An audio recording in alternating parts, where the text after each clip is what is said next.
basically like the overarching theme here is that I'm going to prioritize quality over quantity, but when I do invest in quality, I want to make sure I get a lot of use out of them. Hi guys, welcome back. I recently moved to a new place, as you can see, and when I was packing and unpacking, I was just so overwhelmed by the amount of stuff I had. So towards the end, I was just so fed up that I threw away a lot of stuff and just like gave away a lot of stuff, and that made me kind of reflect on my purchases. So I decided to make this video and also this list of no buy, basically items that I won't be purchasing in 2023, or at least will really try hard not to, but gifts are an exception. Just kidding, but not really. I will gladly accept any gifts. So I have the list on my phone as well as my planner, because I thought making this list and writing it down physically will kind of hold me accountable a little bit more. I don't know, it's just like a daily reminder. First item on the list is costume jewelry, especially like designer costume jewelry, and I would say Chanel earrings are like kind of like my vice. For the price that they charge, I would expect, I don't know, like better quality, but that's really not the case, sadly. These earrings are like well over $400, $500. I think they sometimes go over like $1,000 depending on the design, like especially necklaces and stuff. And they're not even like real gold. They're all mixed metals. So over time, these necklaces and like earrings, they will tarnish, which is just not really worth it for me anymore. And I've realized that my personal preference is to buy fine jewelry, like real gold, real diamond that will actually last you. I don't like taking off jewelry and like putting them back on. It's just like too much of a hassle for me. It took me a long time and money to realize that costume jewelry is just not worth it for me anymore, but they are officially on the no buy list, so I will be avoiding them in 2023. Next on the list is fast fashion, and by this I'm talking about brands like Zara, H&M, Princess Polly, like Boohoo, Shein. We all know these brands. We all know that they mass produce all their clothes. I feel like they just create this like vicious cycle of constantly wanting to buy the next thing, check their new arrivals page, like go with the trend and all that stuff, and I'm just so tired of it. I really want to focus more on quality and longevity. And also, why are these brands getting so expensive? Like, is it just me? Do you guys think they're priced fairly? Because I personally don't think so. Especially Zara, when I go into the store, like from afar, everything looks very cohesive. Sorry, that's my oven. I'm just heating up my lunch. When I actually try to buy something and like pick out something to like take it to the checkout, I literally can't, because I just can't justify spending this much on a piece of like fabric that's not even like good quality. I am the type to prioritize quality over quantity, so I've been really trying to do that in every aspect of my life. I would rather spend a lot more on one solid piece that I know will last me than buy like 5 different alternatives. I've noticed that every time I try to find like a cheaper alternative, I just end up wasting more time and money because these pieces don't last, and now I have to replace it again. So I was much better off just buying one good high quality item. So fast fashion is a no-go. I want to mention jeans. So I know it might be like a shocker to a lot of you, because I feel like everyone but me likes to wear jeans for some reason.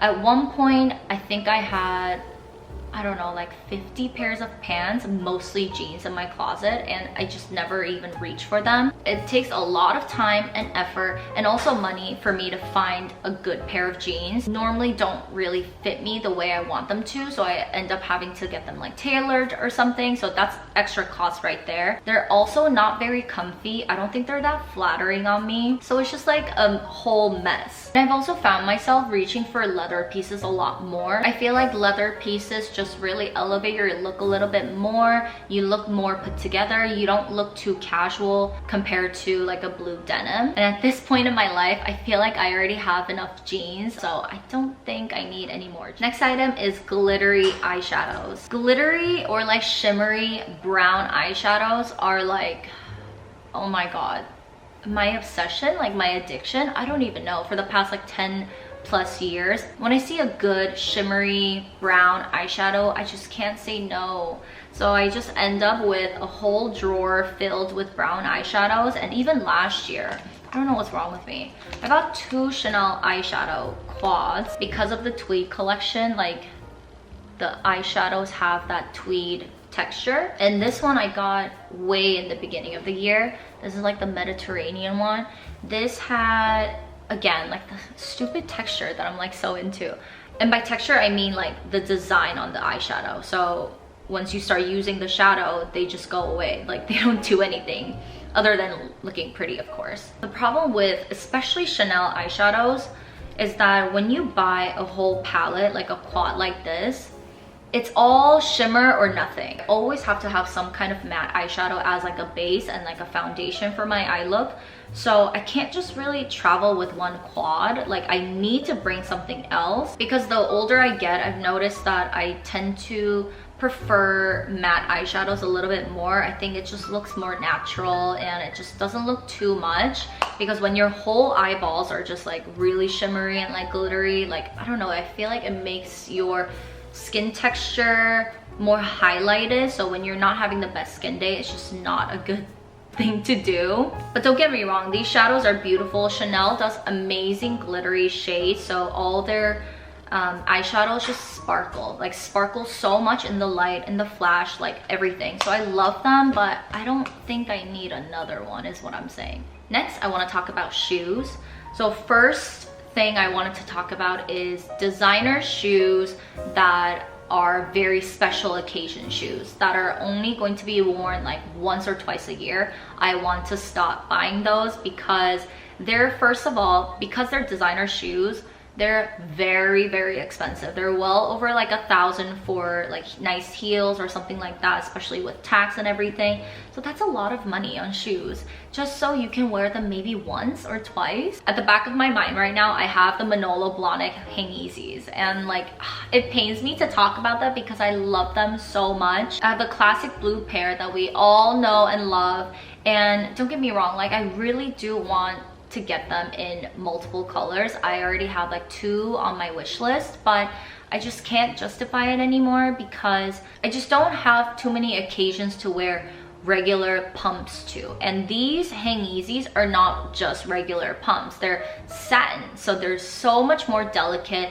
They're blue, they're expensive, and they mean a lot to me, so I will definitely be very like careful of where I wear them to. I'm not just gonna wear them to whatever. It has to be like a nice dinner or some kind of event, and I just don't have a lot of that in my life. Like a big lesson I've learned in the past like several months is that this year, like I want to enjoy all the finer things that I have acquired in my life. There's so many things that I just like am too scared to use. Like what's the point of spending all this money and like buying all this stuff when I'm just too scared to use them? So this year I'm trying to break that cycle. I want to enjoy everything that I have while I can. That's why I don't want to buy any more shoes that I know are like way too precious for me and like way too special occasion-y for me to wear them. That's why if I do buy another one this year, I think it's gonna be like those mules. I think they're a little bit more casual. It fits my lifestyle a little bit better. So